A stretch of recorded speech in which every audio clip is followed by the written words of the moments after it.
Welcome to my YouTube channel. Kung bago ka lang sa channel na to at true-blooded Aldab Nation ka, tama po ang channel na pinuntahan mo.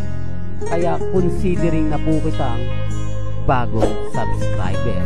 At huwag mong kalimutan pindutin yung bell para lagi po kang updated sa bagong video na ilalabas ko. Salamat po sa iyong pag-click sa channel na to. Yung project po na nagawa ko na po which is already done is yung Out of Order, which is coming out this year as well. And I'm really proud to say that it's gonna be competing in 4 international film festivals this year also. So before we aired it on Netflix.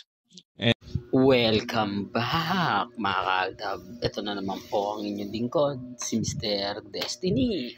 At magbibigay tayo ng pinakamagandang update po ngayon sa social media. Napakainit po ngayon ang itong bagong mainit-init na collaboration ni Alden Richards sa Viva Records. Ito na nga po raw ang simula ng pagiging malaking kumpanya ni Alden Richards. At syempre mga kaaldab, marami po talaga ang magko-collab kay Alden Richards kasi una sa lahat talagang iba magtrabaho si Alden.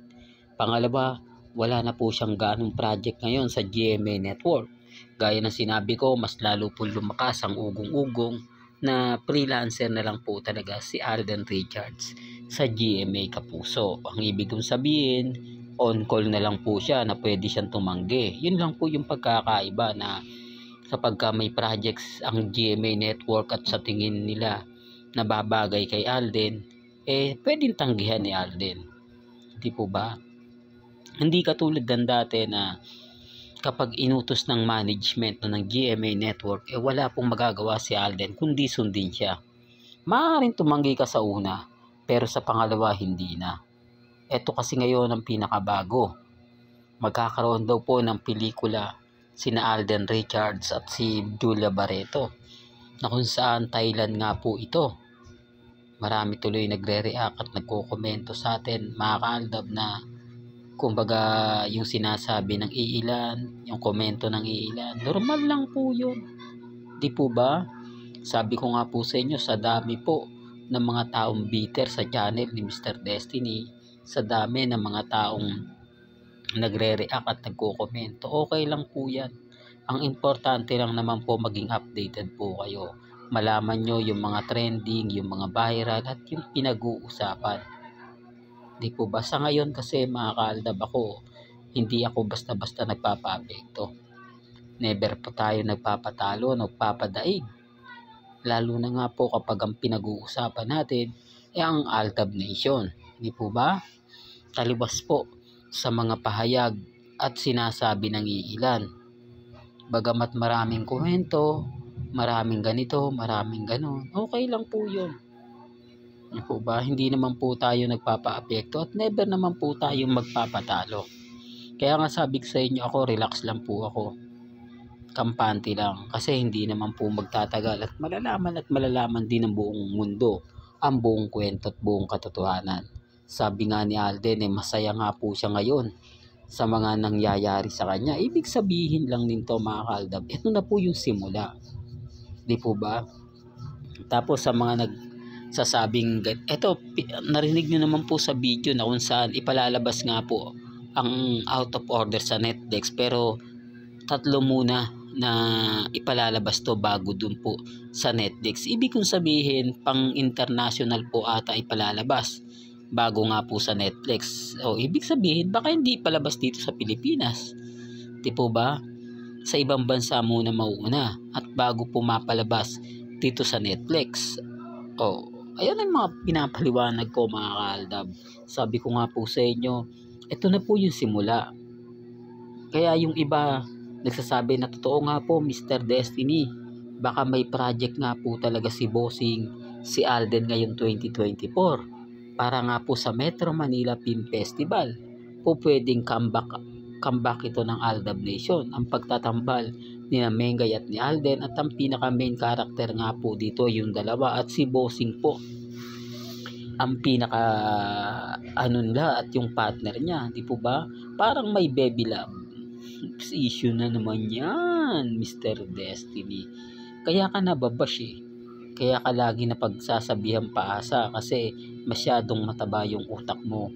Masyadong maano yung imagination mo. Hindi pa nangyayari, pinangungunahan mo na. Syempre hindi nila gusto yung mga sinasabi mo at ayaw nila yung mga naririnig nila sa'yo. Sa mga bitter po sa Aldab, wala naman pong problema yun. Punta na lang po kayo sa iba, hindi po ba? Pansinin nyo nga po ba yung post ni Mengay?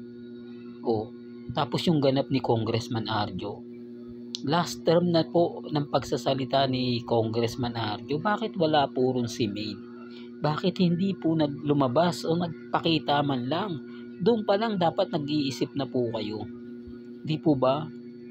Kung ikaw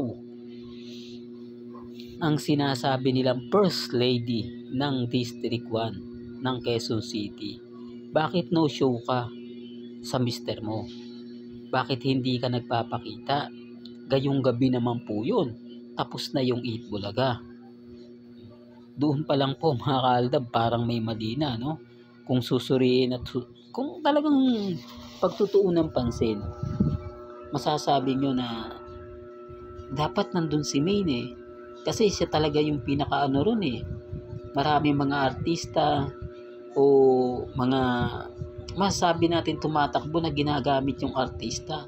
Pero bakit si Congressman Arjo never pong dinala at kinaladkad niya si Maine?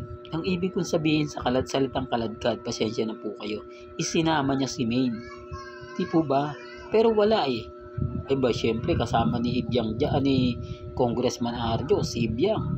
Hindi mawawala yan. At syempre, si Enchong Di. Ito yung mga bagay-bagay po. Tignan na lang po natin kung ano yung mangyayari. Tignan na lang po natin at panoorin na lang natin yung mga susunod na kabanata. Dahil marami nagsabi, mayroon daw pa interview si Ibyang patungkol nga po sa relasyon nila Mengay at ni Congressman Arjo. Pero okay lang yun. Di po ba? Kaya nga sabi ng iba, bakit kailangan pang dumaan kay Congressman Arjo, kay Ibyang?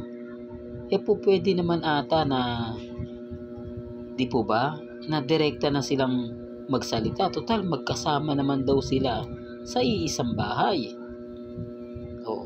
Hindi, for the record lang po.